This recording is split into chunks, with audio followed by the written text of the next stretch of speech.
अल्लाह ताला के फ़ज़ल व एहसान के साथ और उसके ख़ास फ़ज़ल के साथ हमने अपनी ज़िंदगी में रमज़ानुल मुबारक के महीने को पाया।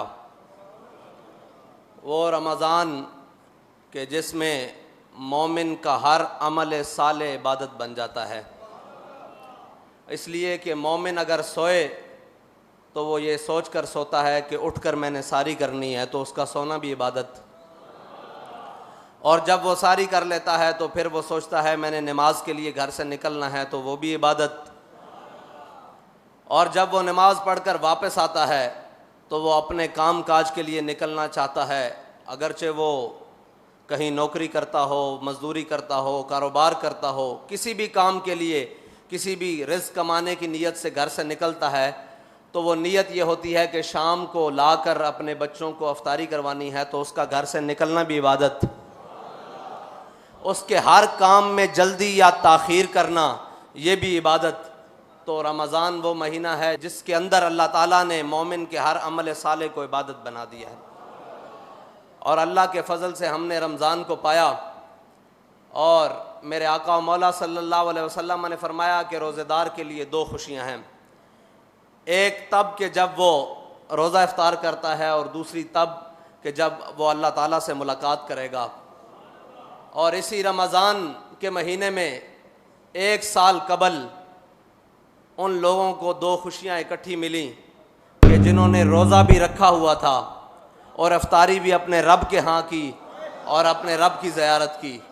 तो जिनके लिए दो खुशियाँ अल्लाह ताला ने इकट्ठी की, और वो अपने ज़ख्मों पे हाथ रखे हुए अपने बहते हुए खून से जब रब की बारगाह में हाजिर हुए होंगे, तो रब की रहमत ने भी जोश मारा होगा और रब के जलाल ने भी जोश मारा होगा कि कोई बात नहीं मेरे बंदो, तुम इस हाल में अपने नबी की इज़्ज़त पर पहरा देते मेरी बारगाह में आ गए हो, तो मैं बड़ा जलाल वाला हूँ, मैं ये सिला रखूँगा नहीं अपने पास, दुनिया में भी दूंगा जो तुम्हारे खिलाफ खड़े रहे, और आखिरत में उनका अंजाम तो वल्लाहु अज़ीज़ुन ज़ुंतिक़ाम होगा।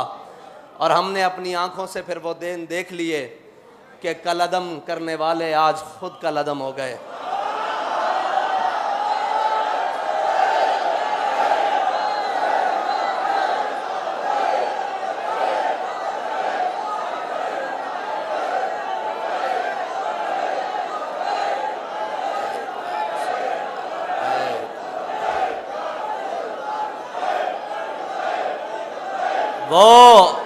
वो इक़्तिदार जिसकी खातिर वो पाक खून बहाया गया, और वो इक़्तिदार जिसकी खातिर उलमा, सादात, हुफ़ाज़, कुर्रा, अवाम, मोमिनीन, मुस्लिमीन के घरों पर सीढ़ियाँ लगाकर चार दीवारी चादर की पामाली की गई। लेकिन आज देखो कि कहीं छुपने के लिए जगह मौजूद है। जिस इक़्तिदार की खातिर तुमने ये सब कुछ किया था, वो इक़्तिदार तुम्हारे गले पड़ रहा है और तुम उतार रहे हो। हाय उस ज़ूद पशेमा का पशेमा होना। ये रमज़ान का महीना है, हम इंतकाम की बात नहीं करते, लेकिन अल्लाह ने जो कुरान में लफ्ज़ इस्तेमाल किया है ना, वो इंतकाम का है। मसला ये है, हम इंतकाम की बात नहीं करते। हम कहते हैं कि कोई बात नहीं, ये जो कुछ हम पर हुआ ये हुजूर के नाम पर हुआ, लेकिन रब कुरान में इंतकाम का लफ्ज़ इस्तेमाल कर रहा है। हम तर्जमा तो करते हैं कि अल्लाह की खुफिया तदबीरें, और इधर भी रब ने फरमाया वल्लाहु अज़ीज़ुन ज़ुंतिक़ाम, अल्लाह बेहतरीन इंतकाम लेने वाला है। साबित कदमी बेहतरीन इंतकाम है, और हुजूर के दीन पर खड़े हो जाना ये बेहतरीन इंतकाम है। और वो जो शहादत का रुतबा पाकर रब की बारगाह में पेश हो गए, अभी तो ये दिन देखा है हमने, अभी तो जिस दिन आप अदालत बैसी